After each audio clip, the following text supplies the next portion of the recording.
Here on The Colour of Country Life, great to be joined again by South Australia's Shadow Agriculture Minister, Nicola Centofanti. Nicola, how are you going today? Good, thanks, Ricky. How are you? Look, I'm well, thank you. And I know in our conversation we're going to have about sheep and goats, you bring to this conversation some experience as a veterinarian as well. You know all too well the impact that poor biosecurity can have. Oh, look, absolutely, Ricky. We know that emergency animal diseases can have huge impacts on animal health, on welfare and production, as well as on human health and the economy. And we absolutely know that having a robust livestock traceability system is critical to ensure that any incursions of exotic diseases can be rapidly detected, contained and then eradicated.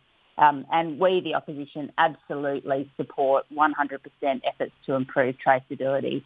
And in fact, as we've spoken about before, Ricky, the idea of South Australia moving into the space of electronic identification started something that was industry-led, but was absolutely backed by the former Liberal government with some funds to determine a business case for its use in South Australia. And Ricky, a number of South Australian producers are already using electronic identification for mob management purposes. Now, I do notice you mentioned the funding there. It was in the region from memory, 180,000 or something to explore this, but there's not been any further funding put on the table yet, as we understand it from the state government, for what it will cost producers to actually implement this across the state.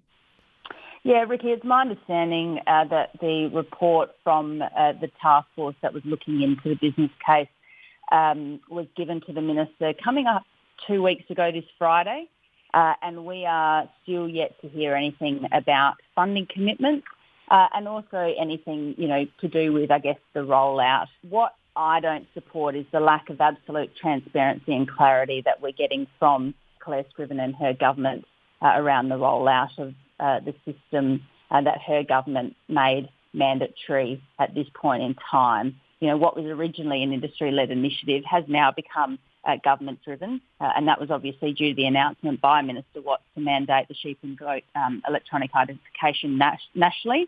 And that was, of course, ratified by all state agricultural ministers, including Claire Scriven. And that's fine, Ricky, but now the Malinauskas Labor government must publicly commit funds to this rollout. And they also must listen to industry and producers to ensure the optimal regulatory framework is reached that balances risk, impacts and costs of the producers. Ricky, there are so many questions from industry and producers, and these largely remain completely unanswered by Claire Scriven and the Malinauskas Labor government. For instance, I know that industry and producers have requested that the government consider exemptions for meat lambs or vendor-bred to slaughter lambs. But this has been met with absolute deathly silence. And it is causing some angst and stress amongst regional communities and producers.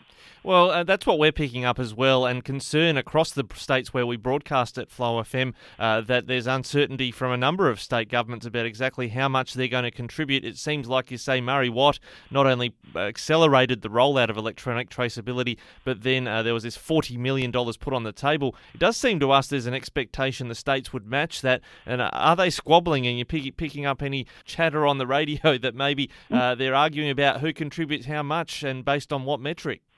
Yeah, I think they absolutely are. There is certainly some squabbling going on, Ricky. We know that the federal Labor government committed $46.7 million, I think it was, for the national rollout. However, let's not forget $26.6 million of that is earmarked for the upgrading of the traceability system.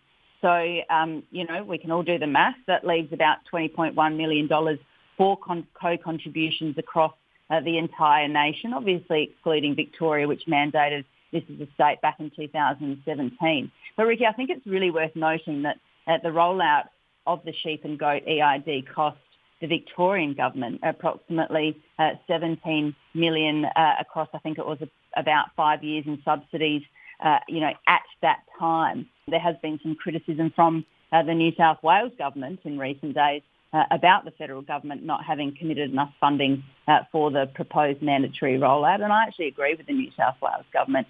I think the federal government has fallen short with their contribution, and that, of course, as you know, Ricky, puts more pressure on the states.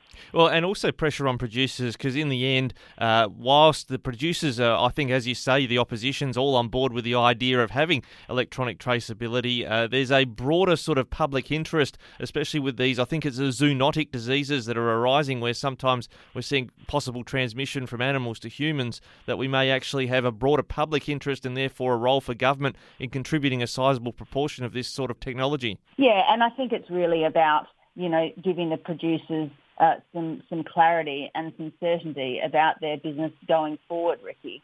And that's why, we as the opposition, what we are asking of the Minister is for her to be upfront and transparent, with producers and with the industry in terms of, what funding her government is going to commit, what terms of I guess, reference, is going to be required in terms of the regulatory framework and the timing of the implementation of the program. Producers absolutely need this information so that they can have certainty and clarity for their businesses going forward. And Ricky, I just would like to also make the point that we, the opposition, are also calling on the task force report to be released publicly for the sake of transparency for South Australian producers.